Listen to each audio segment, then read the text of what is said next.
Do you know how many people in an office would be more productive if distractions were reduced? Do you know how much percentage stress levels are reduced because of good indoor acoustics? Just a few questions where you will get answers to during this session. But first, let's get into the subject of a workspace environment, the office. For that, we go back in time to ancient Rome. Here you see a group of people talking about politics, law, trade, and the location where they had these meetings was called the officia. You really had to focus to what the other person was saying in this room because of the bad acoustic environment.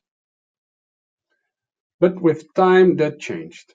This is the Johnson Wax Administration Building designed by famous architect Frank Lloyd Wright in 1960. In this office, he wanted to focus more on the indoor environment, mostly because of the use of daylight, but also acoustics, with the attention on the layout. The desks are placed with quite some space in between, and a lot of storage cabinets were put there to block the sound waves. And all the managers, they had their private office at the first floor. But office noise, it's not a new discussion.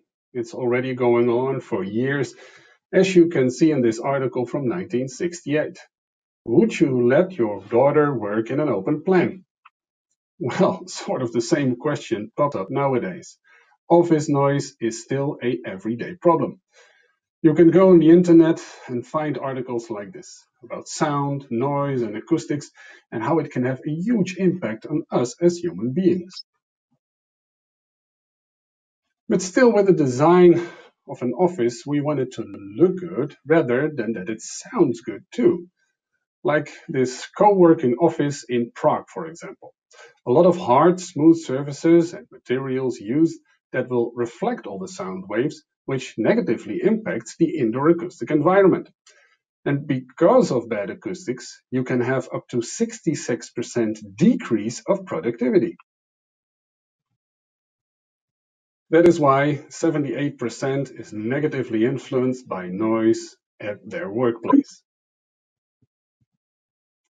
And on an average, 1 hour per day is wasted because of conversational distractions.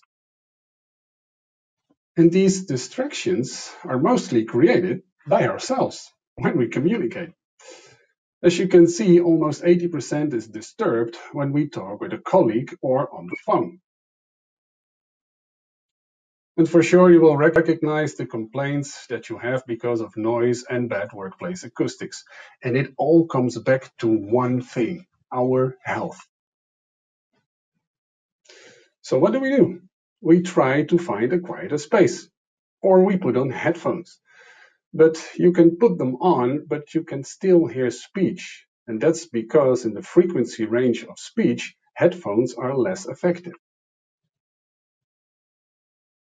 Here you see the results from a research on how do we spend our time at work, alone or with colleagues. And if we do it alone, mostly we are interrupted. So as you can see, it's all kinds of everything. Creating the best acoustic environment depends on what we are doing. This is what we call the 4 C's: contemplation, collaboration, communication, and concentration. And every one of them has its own acoustic requirements. Here you see an office space from the Netherlands, where they try to create the right balance for those 4 C's.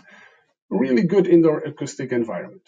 Different, good sound insulated meeting rooms, carpet on the floor to reduce impact sound, and a very high sound absorbing ceiling to lower the noise levels and the reverberation time.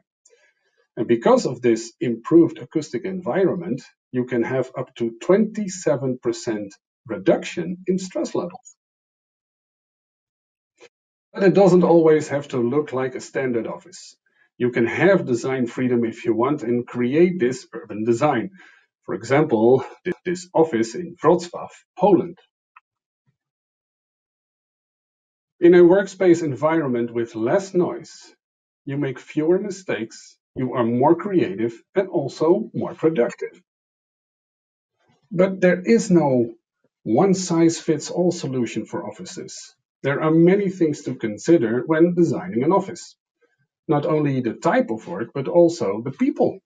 Are they introvert or extrovert, a baby boomer or a millennial? Then there is the space itself, the size, the shape, the office layout. It all relates to each other. Then we have to take into account the acoustic parameters. So everything together is quite challenging. And we as Rockfon can help you with a lot of these challenges. To the end of this session, I want to give you something to think about. A phrase from a poem from the British poet John Clare. Crowded places, I shunned them as noises too rude, and fled to the silence of sweet solitude.